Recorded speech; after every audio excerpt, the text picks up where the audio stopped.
Hello, everyone. It's Lindsay, and today I'm back with another Bible journaling process using the current devotional kit from By the Well4God. This is True North Navigating Life's Storms.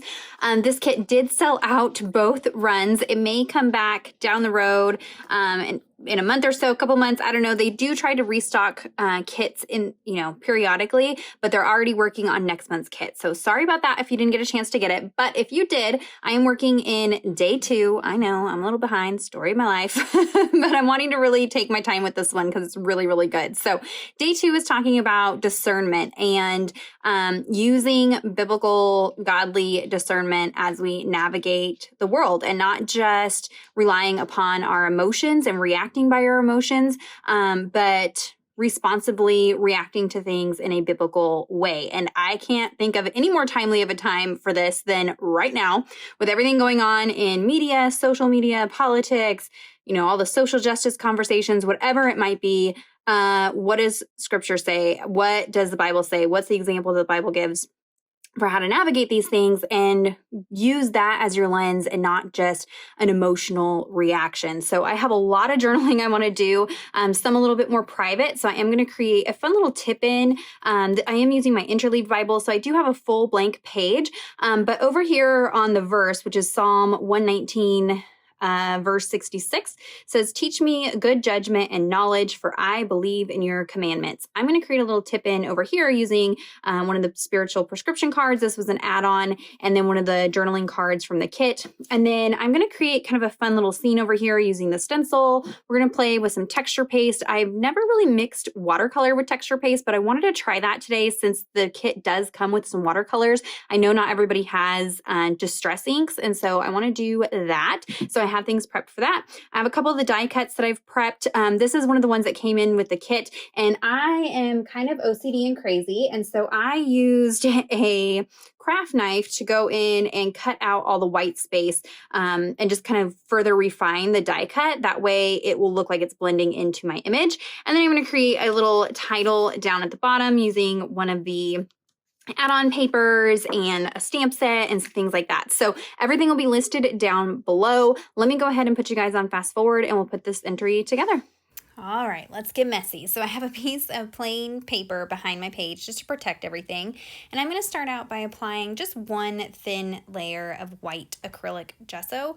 I'm not doing any techniques today that will bleed through. This is more just so that I have a white background to work on, especially as I, incorporate die cuts and things, because the die cuts are white and this page is cream. It just kind of helps, and it's just my preference. So I'm only doing one thin coat here. You will notice that watercolor behaves a little bit differently on gesso. So if you don't like how watercolor applies on gesso, then skip that base layer step. But I went ahead and made sure that was good and dry. And then now we're going to play with some texture paste with the stencil from the kit this month. So I've got off to the side there a piece of plastic coated parchment paper. This is because I'm lazy and I didn't want to clean, and I thought this would work better, but it didn't. So I'll switch out for my Bible mat here for a second. Also realized that I had my transparent texture paste pulled out, and that's not what I wanted. I wanted opaque. So the right one will be linked down below for you. But you can see that paper was just absorbing my watercolor. That's not what I wanted. So I'm going to switch to this plastic mat. And I was really surprised at how I was able to color this texture paste with the watercolors from the kit. So the trick with this is to use the least amount of water possible, only enough moisture to activate the paint on the card. If you get too much water added, it thins down the texture paste and then it starts to act weird. So ideally, you would use something that's super, super pigmented, like gelatos or Neocolor 2 crayons or something like that, without a lot of moisture.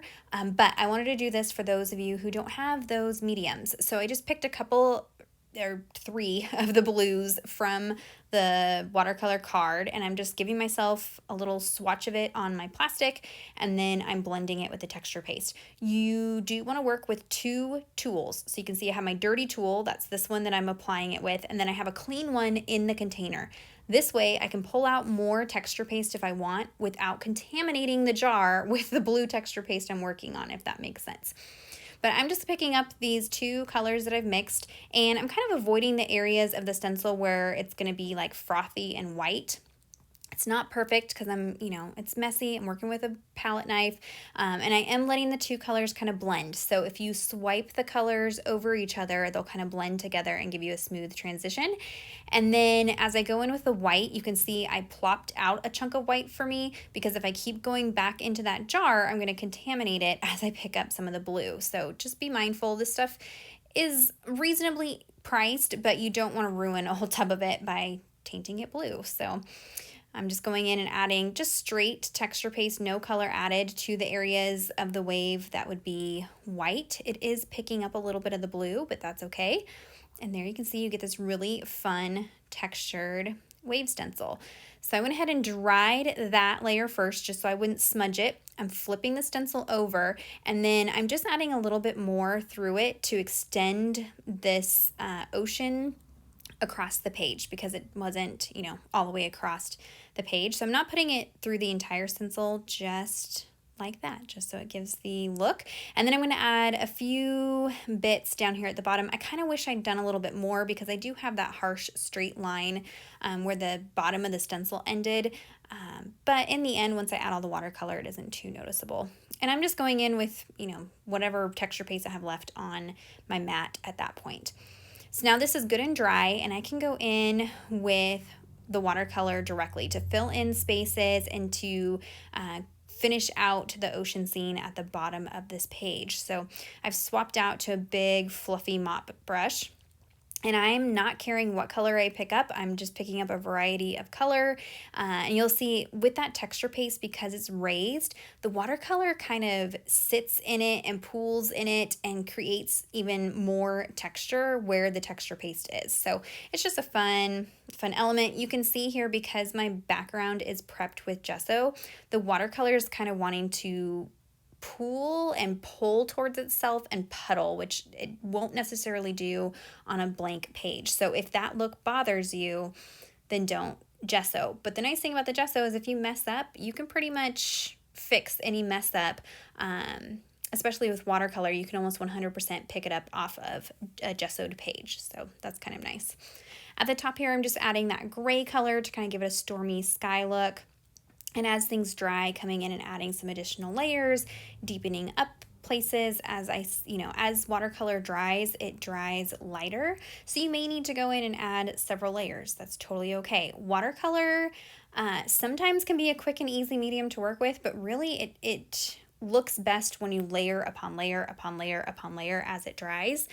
That's how you get a lot of dimension with your watercolor. While that's still wet, I'm going to thin down a little bit more white gesso and then add some splatters. And this really added a fun additional texture to the bottom there. It almost looks like the salt technique. If you've ever added rocks, or like rock salt or really, really coarse salt to wet watercolor and then let it dry, it has this fun kind of speckled look, and this kind of did that. So I'm going in and just adding some additional white to the tops of the waves and things like that, and then some additional splatters. Again, just trying to build up texture to kind of blend everything together. That was my goal. And it's kind of one of those things that you just figure out as you go along. It doesn't have to be perfect. I like it to be kind of abstract and messy. That's my goal. So now that all that's dry, we can start building up the rest of our scene. I'm pulling out this lighthouse stamp set that has these additional seagulls that I'm going to stamp on here. Now, because I have gesso on the page, you do need to be mindful of the types of inks that you stamp with. You want to stamp with STAYS-ON or archival ink. And I recently discovered that there are archival inks in the Distress line of colors. Say that 3 times fast. So the Distress ink colors, the ones that I use all the time from Tim Holtz, they have a few archival inks in those same colors. So this is Hickory Smoke, and I'm inking that up. And it's just nice because I'm familiar with the Distress line of colors. I like the Distress line of colors, so I will try to link those down below for you guys. And it's just a nice alternative. You can't really stamp on gesso with Distress inks. They don't fully dry, and it can cause a lot of problems. So I'm glad that they have a few of these in the archival inks. I really hope that they're going to bring the entire 60 plus color range to the archival inks, because there is definitely a time and a need for archival versus the water reactive ink.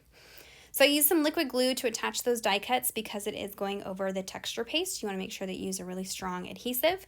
And at this point I thought that I would add a big torn swatch of this pink paper at the bottom, but I end up kind of changing my mind and doing something different. So I'm using a ruler to kind of give myself a torn edge. And I'm going to stamp out and kind of create my own custom giant word fetty basically. So I pulled out the alpha stamp that comes with the kit, and I'm going to create my title. I'm using that same Hickory Smoke ink. It's a beautiful gray ink. I'm glad I got this one because I'm going to be getting a ton of use out of it. It's pretty dark when you first stamp it, but it dries to this really pretty gray. So I'm going to stamp out my title, which is going to be straight and true. I'm just going to stamp straight and true and then use stickers for the word and then I'll use my ruler again to tear the bottom portion of that, and then I'm going to cut the sides. So just a little bit of texture. I found if I tear all four sides, it gets a little bit wonky and out of control, so it's better if I do it this way here. And they're pretty big letters, so it becomes a pretty big element on the page.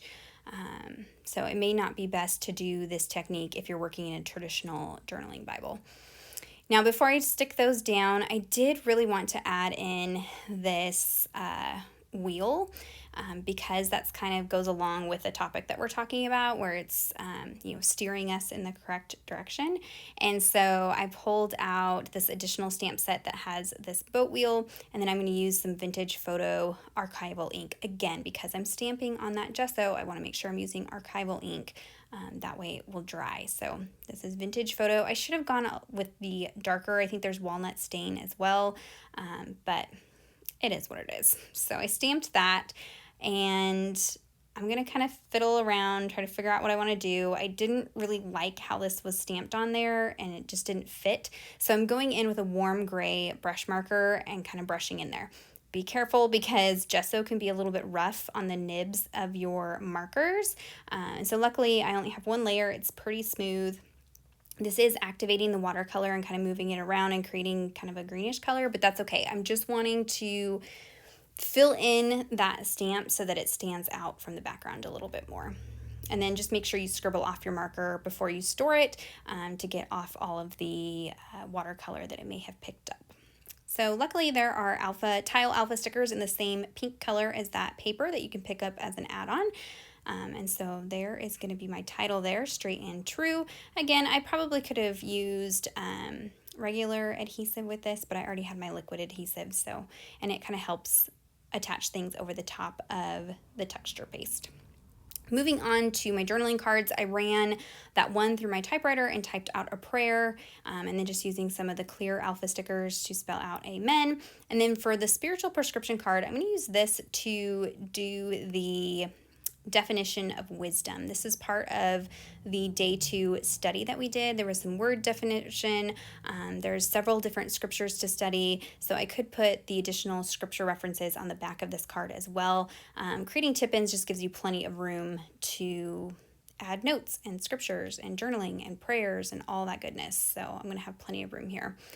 And at the bottom here, it gives you a little space on these spiritual prescription cards to fill in the verse, which again is Psalm 119:66, and then a place for the date. So I'm just going to use some more of that vintage photo brown to pull in some brown from the other side of the page. And then we're going to attach this to the page. So I'm using some thinner washi tape. You definitely could cut down and use the washi tape that comes in the kit. There's like clear sticker washies, but I'm going to use this first, and then I'm going to attach it to the page with those faux washi strips from the kit. So these are not made out of washi paper, so you do need to use scissors to cut it apart. And then I'm just going to use that to attach in the margin. And with the interleaved Bible, you have plenty of space over here to do this. And then now you can see I can still read all of my Bible text underneath. I plan on using this Bible to read from, so I'm trying to be careful not to cover up the Bible text. So that is pretty much going to be it for the entry today. Nice and fun and messy. So if you have any questions, be sure to leave those down below. Any comments, leave those down below. Check out the description box for links to everything that I used today. Give this video a thumbs up if you enjoyed it. Subscribe to my channel if you're not already subscribed. And until next time, thank you so much. Bye-bye.